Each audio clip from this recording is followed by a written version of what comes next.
aboard! Outdoor service owners, rise and shine. It's time to start fueling your success, one adventure at a time. Welcome to Outdoorsy Entrepreneur, brought to you by House Call Pro, where business owners explore ways to take charge and level up. Today, we're going to talk about choosing a home service profession that's right for you, and exploring today the outdoor lighting business, the good, bad, and the ugly. We are your hosts. I'm Kevin Fontaine, and this is my partner in crime, Patrick Harders. Join us on this journey every Wednesday. Like, comment, subscribe on our YouTube channel, and listen to wherever you get your podcasts, and follow us on our social media platforms at Outdoorsy Boss. What's going on, Pat? Just getting stuff ready. I got a pork butt sitting on the grill right now, so it's sitting at 80 degrees, and wow. I think we got wrestling tonight that I'm finally going to join back into a practice. I took some time off after I got suplexed and went like, I'm old, but I might jump back in. Damn, the old suplex. Yeah. That's a tough move right there to pull off. Yeah, That takes a lot of back effort right there. It does. Unfortunately, I had somebody do it wrong, so I landed right on my head, and I'm like, I crawled off the mat and like, get me a glass of wine. Yeah. Lick my wounds. Yeah. Yeah, that's cool. What you got going? This weekend, no big plans. One of my daughters is on a trip traveling, so we had to get her off this week. Had to be at the airport at like 4:30 in the morning. Nice. So today, guys, we're going to talk a little bit about what it's like to own a landscape lighting business, the good, bad, and the ugly. What are some of the upsides, the downsides, of course, and we have a great person to interview today. Obviously, Patrick Harders owns an outdoor lighting company and has for many years, and has been in that business for quite a long time. Pat, why don't you introduce yourself, your company, years in business and all that good stuff. Yeah, so I'm celebrating 25 years this year, so it was a big milestone. Doesn't feel like I've been doing this 25 years. It flew by. Wow. I have a company that is called Dayloom. That's my design installation company. So we actually just rebranded this year. I got my dog pushing my chair underneath me. And then we also started Sterling Lighting, a manufacturing company, about 12, 13 years ago as well. What initially drew you into the industry of landscape lighting? I was a little older when I decided to go back to school. We were poor, so it was like in school, partied too much. Had to leave school, I got a job, did that for a number of years, decided to go back to school. And at that time, I was just trying to push my way through it. So I started looking for just a job to do. And one of my friends owned Outdoor Lighting Perspectives, the entire franchise system. And I said, hey, can I come do some work? So he allowed me to do, at that point, we were doing nighttime demos. So I would go out every single night, 6-7 nights a week, and do design work for him. What area of the world is this? Charlotte, North Carolina. Okay. I loved it down there. That's beautiful weather. Mm-hmm. So I was in school. I was, really just trying to get a degree. I wanted to be a marketing major, but I hated the marketing professor. Got in an argument with him, so I switched to finance real quick. Interviewed at, Bank of America, Wachovia, First Union, all the big banks that are all headquartered in Charlotte. And I had been doing lighting design for about 2 years. I loved it, but never thought of it as a career path. I just thought of a temporary job. But then when I interviewed at the bank, I was like, hey, this is your cubicle. And after 6 months, you get to start decorating your cubicle. Oh, my God. What's that movie, Office Space? Office. Oh, that's what it felt like. I'm like, to me, it just felt like a cage because, I've always been outdoors. As a kid, I helped my grandpa all the time cutting grass and doing all the crap around the yard, and always liked doing that. Always liked working hard, working with my hands. And then to sit there and go like, I'm going to be staring at a cubicle all day. Felt 50 hours a week, whatever it was. I was like, this sounds like a really boring career path for me. So yeah, right. Got done with school and just said, started a lighting business and moved up to DC, and rest is history. Nice. Passion for the work. What type of, what did you find inherently interesting or enjoyable about that line of work? I think it's something that like we do where, you can picture something in your mind. So there's an artistic side to it. For like a landscaper, they could picture what a house could look like with great landscaping. For lighting, once I started doing it for about a year, I started like just seeing how things were going to look and how it should look. Hmm. And so like being able to picture something, come up with the design, convince a person that we can do that, and then the moment the lights actually come on, lighting is something that's interesting because there's an emotional connection that people have to lighting. Like you've seen it, where you Oh turn the yeah. lights on and they just go silent. Like it's a Mm. quiet, like you don't break the silence. You just let a customer take it all in, and they're like, "Wow, this looks amazing." It's And so so, instantaneous too. yeah, yeah. So that love for like what lighting can do was what just drew me in. I got hooked, and then it was just like building from there. Yeah. So, landscape wise, when we look at designing landscapes, we have green plants, yellow plants, red plants. This blooms then, that blooms Yeah. then. Well, how do you go about designing lighting? Because you're dealing with kind of one light Kelvin color Mm-hmm. for the most part on a house or whatever you're lighting landscape. How do you go about figuring out, hey, what kind of light should I use and all that good stuff? Yeah. So, the best way that I learned, like the first step was I was outside at night. So I think I went 14 years doing nighttime demos 6 nights a week. Oh, And so okay. it's like every night I was out. But I grew a lot more as I started reading. So Nate Mullen had a book on lighting that I started about 2002 or three because I came out of a franchise world. The Outdoor Lighting Perspectives franchise, their whole thing was like, they wanted to be Sir Speedy Lighting was one idea. They had just like cookie cutter, six lights, two path lights, get in, get out, and no design creativity. And I Mm, started just seeing like what you can do with levels of light and creating shadows. Also, like how you like just lighting a tree, and you just see the intricacies of a tree, and you say, oh, you, okay. you have a Technique. yeah. Then Jan Moyer was another one, and going through and talking with like visiting other lighting people, seeing how they're looking at things, and just continuing honing that craft of like there is some. It's all about little details. Hmm. I pretend to be a landscaper at my own house, and I'm just like, I just can't, I don't have the vision to go like layering of plants, like you might Okay. have that Right. low level and then the color change and everything like that.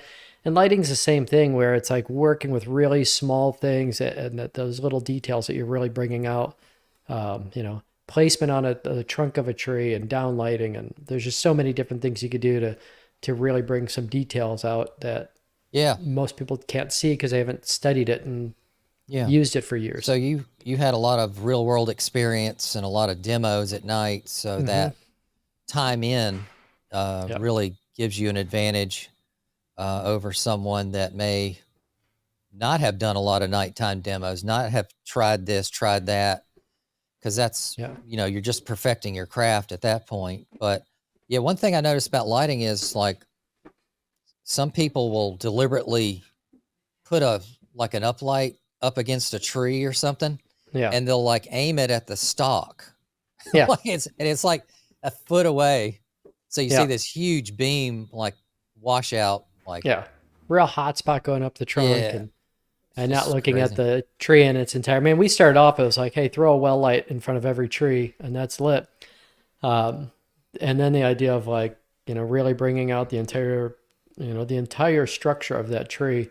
So, and then looking at the seasonality, it's going to look different in the winter and the spring and the summer. Like, there's going to be changes that happen and planning that into your design as well. So, Okay. it's fun. And I think you could learn. You and I met at a lighting designing training course years and years ago. Yeah. And I think there's courses you can take and really diving deep. But, my number one spot is still my own house. I sitting on my front porch having a beer. My son's playing guitar. Beautiful night. And I looked out at all the trees and I actually went out and lowered all the lumen output on all the trees, sat back down, and I'm like, it just calmed everything down just a little bit. And I was like, it's amazing that like intense lighting can make you feel excited. Softer lighting can like quiet the mood a little bit. Hmm. And so all of that comes into play. Like, there's studies on color changing light can actually bring up anxiety. Like if you have reds and blues and greens throughout a property, Yeah. it could actually cause you to not feel comfortable. And so, So there's you a know, science behind yeah, this industry and the feeling that it can create for someone. Because, like, if I'm on the back porch and I don't have lighting on my deck, I'll throw on the floodlights, and Hmm. then that's so harsh because it's Yeah. overhead, it's bright. Everybody winces. Yeah, it's kind of strange. And as people, like, we don't feel comfortable. So let's say you build this beautiful patio, and this is, I'm sure, why you started getting into lighting, is you build this beautiful patio, you're sitting on your patio and you're looking into darkness. It's not a comfortable feel. And just same thing, like when my kids were little and I'd shut the door and they'd be like, open the door and turn the nightlight on. Like they just wanted something soft that made them feel that they weren't Yeah. looking into darkness. So, Yep. we did the same thing with customers' homes where it's like, a lot of times you'll sit there, and this is my day loom company. The idea was like watching that sunset's beautiful, but as soon as that sun sets, what most people do is they go inside. And so we want to say, like, how do you extend that into the, so it actually becomes even more welcoming and more comfortable to relax in. Yep. Sense of security. That's good. What learning skills do you think are required, for someone looking into landscape lighting industry themselves? I think you start with design. Um, then you have to get good at installation as well. There's a lot that goes into it. It's like I have some people tell me like, oh, it's just so easy to install a lighting system because your code is 6 inches. But when you're making trenches that are 400 feet long in every direction, 6 inches deep, it's hard work, But all the little things, the how to do things properly so they last. And then Okay. a lot of times as lighting designers, we get caught up. Do you fish at all, Kevin? Yeah, I love fishing. Yeah. Yeah. Well, you ever notice like I bought the banjo minnow system. I was like watching TV, and it's like they sold the fishermen but not the fish. Where it's like, and we Yeah. get caught up in all this gadgetry and crap like Right. that, and it's really just about like what type of scene are you creating? Like when you pull up into the driveway, what does your home look like as you turn that corner and you see your house lit up at night? What kind of feeling does that convey? And so, Yeah. I think those are two of the big things. But Okay. it is hard. It took me time to. I loved installs and then get out of the installation field because like every time I'm putting a shovel on the ground, it's the most expensive, employee we're ever going to have. Yeah. I love design, but I can't go out and meet 3 to 5 customers a day. So I had to pull myself out of that. And then I have to figure out like, all right, now I need to figure out how to run a business because, I could be the best cabinet maker in the world, but if I'm spending all my time making the cabinets, I'm not Growing, scaling. growing, scaling, doing anything like that. Yeah. So, what do you think are some of the best avenues for someone looking at landscape lighting associations or design training or installation training? Yeah, I mean, I think AOLP has always been a good one. You and I go there most years. Illy is a great one to go to. I've enjoyed that. Ellie is a new one. We have Illy and Ellie in our organizations. Manufacturers do events. I Oh, like okay. I like it. We do an event every year, and we try and make it not product like here's how to use my product, but here's how to either run your business or how to design better and things like that. So just being aware, but the other thing I said, don't burn yourself out on them. Like you have to Hmm. run a business, and if you're going to 9 events a year, it's like Yeah. pick and choose the ones that are going to be best for you. But also just visiting people. It's like I'm amazed how many people don't go to somebody else and just say like, how are you doing things? Where? And so early in my career, I probably visited 10 different lighting companies and just spent a day or two with them. Yeah. And most people really want to help others out. So, Yep. don't be afraid. No doubt. And Reaching out there's to other people. there's forums as well. Some of them are kind of like Jerry Springer. Hmm. Chairs getting Yeah. thrown, shoes taken off. Um, Drama. but there are some good things you can get out of the forums too and find out. So there are some lighting forums out there. Yeah, I find that's a good method is to, find a mentor in that industry and reach out to them, befriend them. Maybe you've met them at an event or a learning event type thing, but working with them, Yeah. talking to them, been in their ear, Yeah. and getting some great one-on-one time with someone that's been there, done that is a really good thing to do. Yeah. Yeah. There's a lot of knowledge out there. You don't have to learn it all on your own. And Yeah. sometimes we get so scared to like talk to somebody else because like they're going to steal all my ideas. Like there are no new ideas out there. Like there's creative uses of things, but Right. you could pick up something from anyone and no one's stealing it from you. Do you think you're a natural born leader? Uh, I like leadership. So I always find like if somebody else is just taking charge, I'll let them do it. But if it's, the opportunity there, the need is there, I do jump in.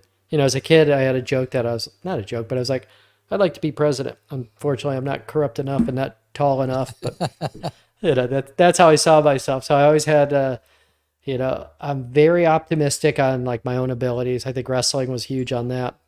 It was like just teaching me to like trust in myself, but just like, somehow things are going to work out. And I think like entrepreneurs just have that mindset of like, they could solve problems and everything's kind of a puzzle. And somehow I'm going to figure out how to make this work out. Yeah. And entrepreneurs are also great at risk reducing risk. Sometimes. So, yeah, I mean, people say that, hey, entrepreneurs take huge risks and they're risk takers. But if you actually analyze it, a good entrepreneur is actually a risk reducer. Yeah. Because he analyzes the upsides, the downsides, and a good one is going to anticipate the damages before stepping in. Yeah. And, preventing a loss type thing, et cetera. I always think it's a balance because there's the one side of it that you're not making stupid decisions. So you're not just jumping from one idea to the next. And also finishing off like what you've started. But there are times that you just take a step and you start doing, like we got into manufacturing and I wanted nothing to do with manufacturing. I tried everything I could to get out of it. But it's like, as we took steps doing things, there were just like, avenues would open up and no other alternatives. I'm like, I guess this is the direction I should go.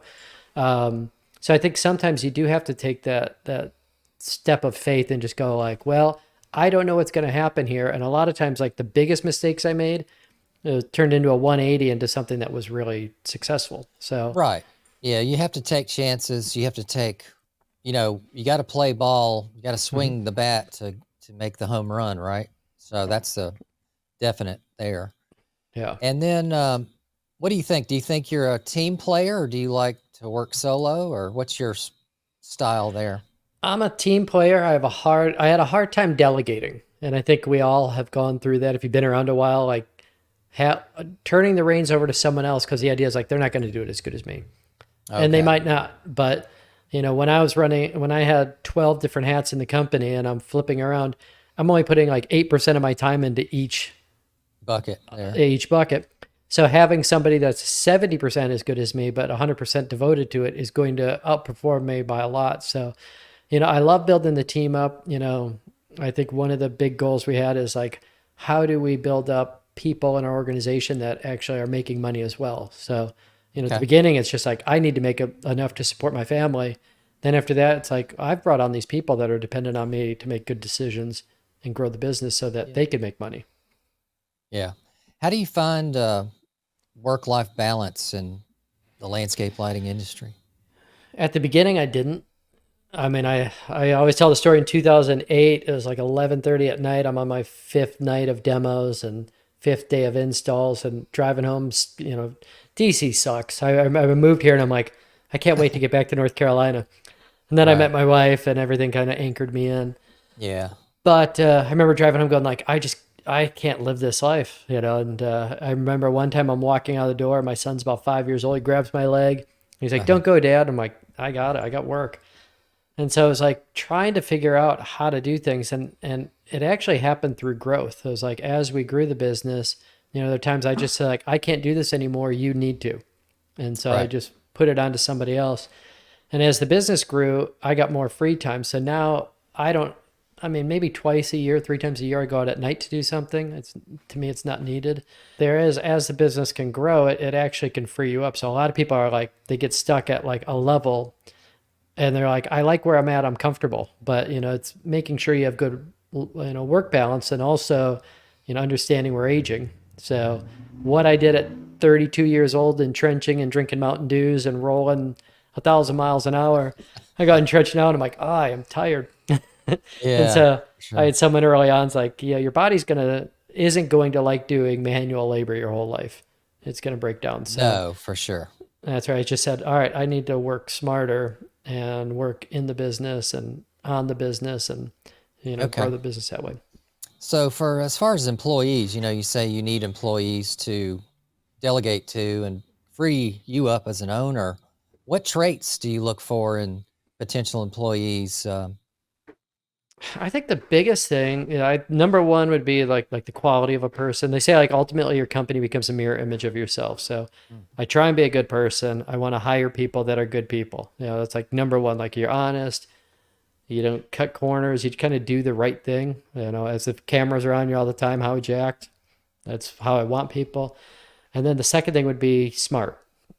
And so and what I mean by that is somebody that could solve problems. You could have the most intelligent person in the world, like book smart, but someone that's able to look at problems and solve them.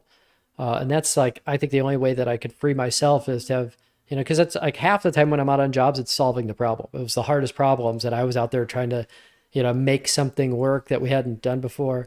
And so Uh-huh. surrounding myself around other people that are problem solvers, can do attitudes, all of that's, really what I'm looking for is, I could train the rest. I could train somebody on, becoming a lighting designer if they've got if they're an honest person and a hardworking person and, could solve some problems, the rest we could work with. Nice. Yeah, that's crucial to find and hire good people and incentivize them and take care of them so they can stay around a long time Yeah. When you have for turnover, growth. it kills you. It's like so much training goes into them. And, a warning sign is like if you're watching your employees become your competitors, I've never had that happen in 25 years, then there's a problem. So it's like I'm doing something that's causing people to think that it's all about me making money and they want to, in order for them to make money, they're going to have to start their own business. So Right. it's trying to set up systems and, building up your people so that, they could have a vision inside of your organization. Okay.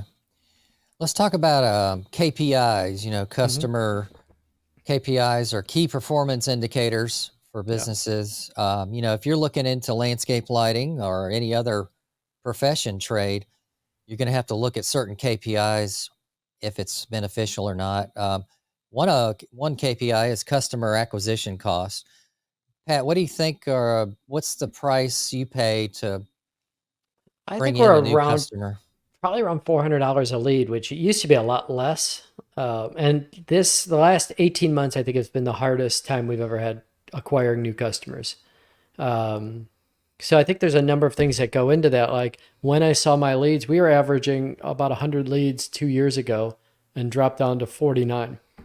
And so then it's like, well, we are getting 100 leads, but we watched them all go through the back door where it's like, we weren't, our closing percentage was lower, our average order size was lower. So we started working on, our presentation, our sales presentation, our follow up through our customers, and really increasing that sales presentation. Like when I started off in lighting, the average order was $1,900, and last month our average proposal was $15,000. So, Wow, it's dramatically big jump. changed. Just like everything in the outdoor industry's gone. Pools used to be like a Yeah. cement block, and now they're houses. Yeah, you're in Hawaii. Yeah. What how do you come up with 400? How did you get to that number? Part of it, I mean, we have to use multiple sources because all we do is lighting. Like if you're in landscaping and you're doing lighting as an add-on business, or you're mixing it with irrigation, it's a little different. Since all we do is lighting, Mhm. we look at multiple lead sources. So, Google AdWords, organic, the cost we have per, creating our content, Oh, postcards, okay. catalogs. Okay.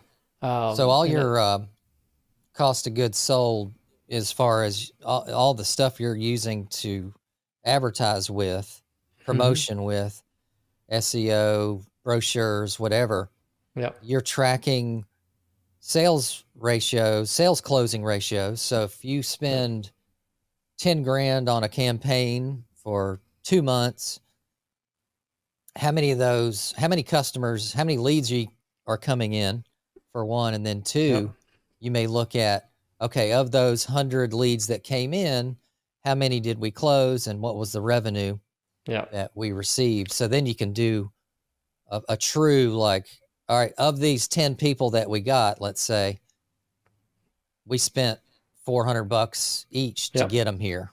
And Yeah.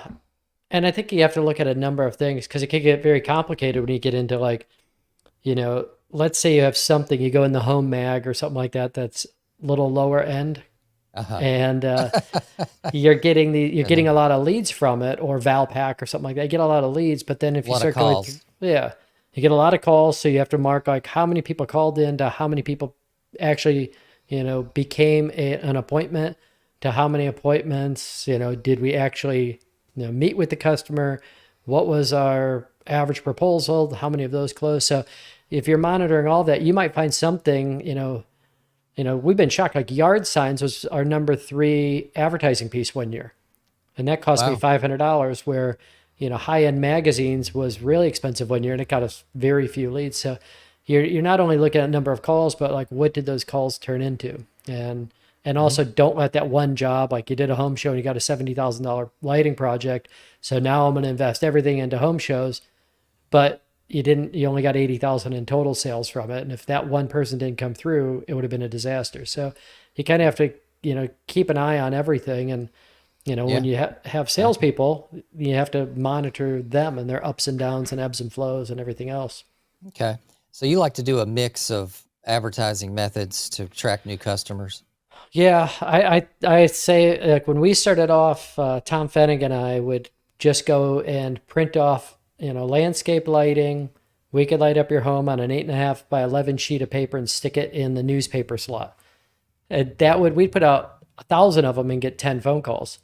And so like, oh, this will work. Then the next one was postcards, and that was great. And then Google Ads. And so you kind of find like what works today is probably not going to be working in 3 or 4 years. So you always have to shift. But I do think you need, lots of feelers out there. The average person takes 3 or 4 times of seeing you before they move forward. So, how can I touch that person in different ways? Okay. Nice. Another KPI is customer retention rate. This measures the percentage of customers who return for repeat business, which is important for us because there's only so many new customers out there in the world each month or each year. Mhm. So retaining and who's coming back is really important. What do you think as far as landscape lighting? Um, retaining existing, of your customers.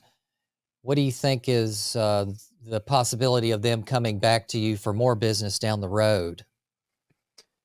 Well, it's challenging in lighting because if you do a full lighting system, you almost feel like you're done. That's where most of the money is made for us, is on the actual installation.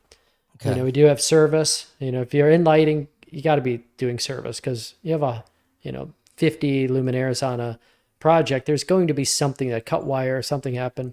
Yep. So there's the revenue on the service. We are always too low on what we charge for service calls. It's actually, I think it came to $132 was our break even point on a service call. And we Okay. were charging $79. So we lost a ton of money, and it should be Uh, your most profitable side of the business. Um, but I think you have to have that communication with customers. So we've done constant contact. I find that a newsletter works better, like an actual paper newsletter. okay. So we've sent that out. And there are times, like everything, you just get busy and you stop doing what's working because you're too busy. And Yeah. so, What are you know, some add-ons a landscape lighting owner can add to that business, do you think, that complements and goes with it? most things don't, Okay. because I see things like window washing. And, when I was part of a franchise system, they did mosquito control, which peak season was spring and fall, and Yeah. lighting peak season. I'm like, and it's two Yeah. totally different things. One's like True. training technicians to get in and out of jobs in 20 minutes, and the other is like solving problems the entire time. So it's two different skill sets. Um, I think one of the big ones is continuing to add on. I'll have customers 20 years later, we're still adding Okay. on, and our designs have gotten better and bigger. The one that I think goes very well is audio. Outdoor audio is a great addition into Okay. lighting because it's similar. Sound and light, travels in similar ways. So the design concepts are similar. The installation is similar. And you're Um, creating a mood, an yeah. environment. Yep. Mhm. So we were enlightened for forever, and we switched to Daylum when we added the outdoor audio and lighting because it was like creating a space. And if you're sitting in your backyard and your lights going and your smoker's on, The next thing you need is, a cold beer and some music. So Yeah, hell yeah. Okay, so maintenance is important even in landscape yeah. lighting because then you can have recurring service behind the installation. What are some ways people can entice, because when you think of landscape lighting, think of one and done and I don't have to service this ever. How do you educate or promote maintenance service as a need? Well, there's a number of things, like anything that's outdoors is going to get beat up. And so Yeah. if you want to keep this looking great, we offer a free 6-month checkup, and it's partially just to go back and inspect every single job six Yeah. months after. And that's, we say, hey, first 6-month checkups on us. After that, it's X per month. And sometimes people get really excited about like really long warranties on LEDs. Like, hey, this Right. is a 20-year warranty. To me, that scares me from selling my business, because whoever wants to buy it in the future is now getting stuck with all those warranties. Right. So we offer just a 5-year warranty, but if you're on our maintenance plan, we give you a lifetime warranty on your LED. So if it ever goes out. Oh, nice. And I think also there's going to be like mineral deposits that get on the lenses, say they have to be cleaned. That's something big in commercial lighting where, colleges did all these relamps thinking they're changing out to LED. And then they found out like, hey, 3 years later, there's so much crap on the lenses that the light's no Yeah. longer performing. So, And especially more and more facilities and houses are using reclaimed water now.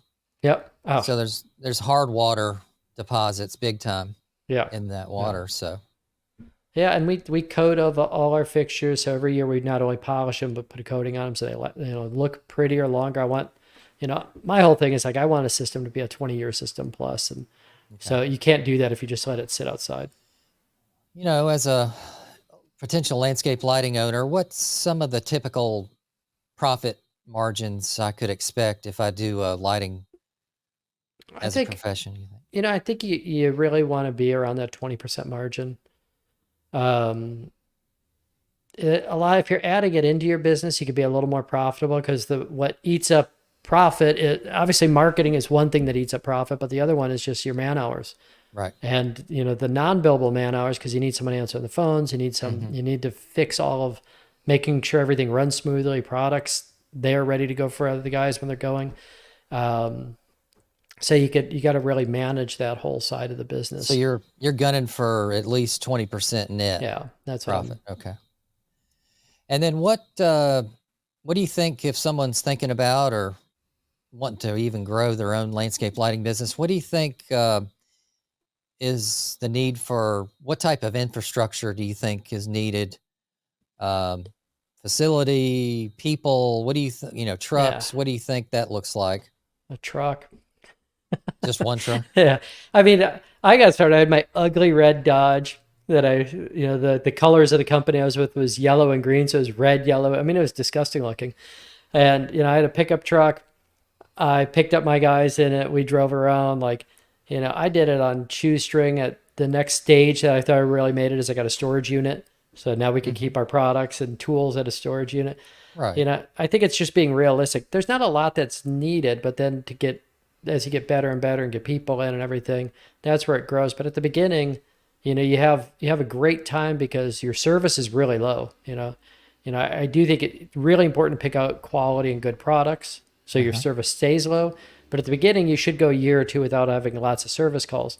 After a while, if you're not building out, like I made the mistake, we didn't have a good product in our franchise system. So the service calls became, it was 2 days a week on service and 3 days on installs.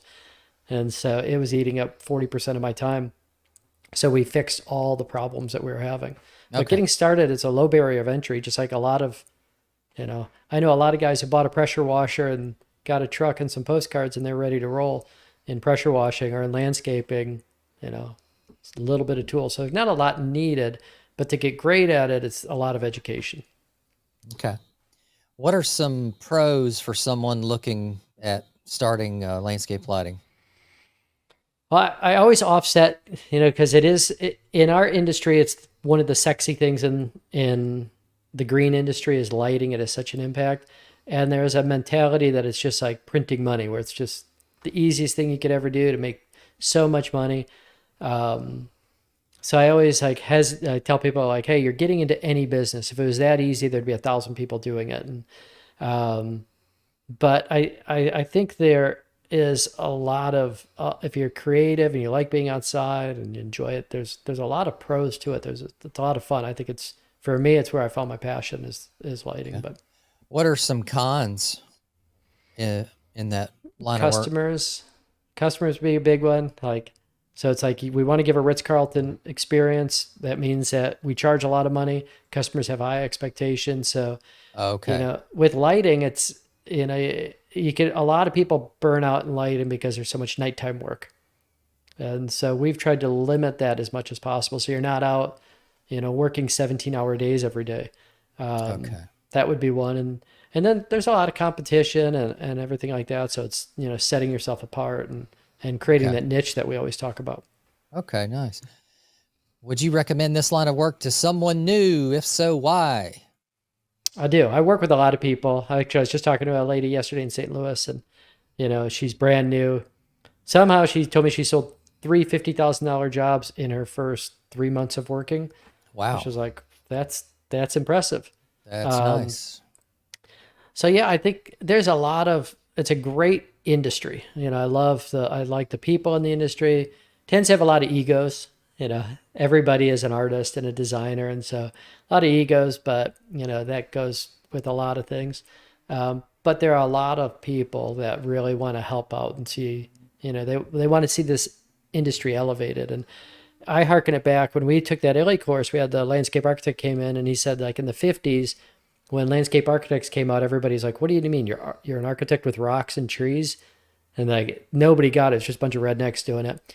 And then after time, it became a really high profession. And I see lighting going down that same road where it's like the great designers that create these masterful scenes. They're elevating the industry, and that's pretty exciting. I see a lot of opportunity in lighting. And you know early on everyone said, aren't you going to run out of homes to light? And Ah, that was like 97, 98. I was having that conversation, and here we are 25 years later, and it's like we're just scratching the surface on a and not, number of people that have it and yeah, have it not to done well. mention rehabbing old systems Yep. back to new LED and technology changes and all that stuff. Yep. And a lot of people putting in crappy products. So people see lighting and then it all falls apart in 2 years. So we're able to go and say, all right, let's just do it right this time. Yeah, And, let's do it professionally now. I tend to say my customer is the one that just says like, I don't want to do it myself. I don't want to hire a flyby. Like, I just want to call you when there's a problem. I'm like, yep, I'm your guy then. That's it. So Yeah, solution oriented. Awesome, Pat. Thank you for highlighting some of that neat stuff in the landscape lighting industry there. yeah, Anything no, else that you want to plug? no, I think it's a fun. I love what I do. I'm excited every day when I get up to do it. I love creating the spaces, and there's so much knowledge out there. Like, I took an LC course, and it was the book on lighting was 3,000 pages, and I was like, Wow. there's so much information that's out there. It's just ready for you to take. So, Okay. a lot of great people as well. Yeah, so keep growing your mindset, your business acumen, and just keep pushing. And like us entrepreneurs do, we're like bulldogs out there. And if you have that skill set, you could do lighting when you're 90. And so that's Nice. kind of cool, is to be able to do the design side of it. Yeah. That's cool. Well, this wraps up this episode. Let us know in the comments what trade you're looking into or are loving right now currently, and what ways are you looking to do to improve your own business out there to level up. Make sure you subscribe to the Outdoor Entrepreneur YouTube channel and hit those notifications. And if you find this content helpful, smash that subscribe button so we can get it out to more people just like you. And listen to wherever you get your podcasts, and follow us on our social media platforms at Outdoorsy Boss. And check out our Outdoorsy Entrepreneur Masterclass link at outdoorsyentrepreneur.com. And we're going to have a masterclass coming later this summer. And early bird pricing is available if you sign up on our notification list. And check out House Call Pro software if you're looking to streamline your own processes in your business.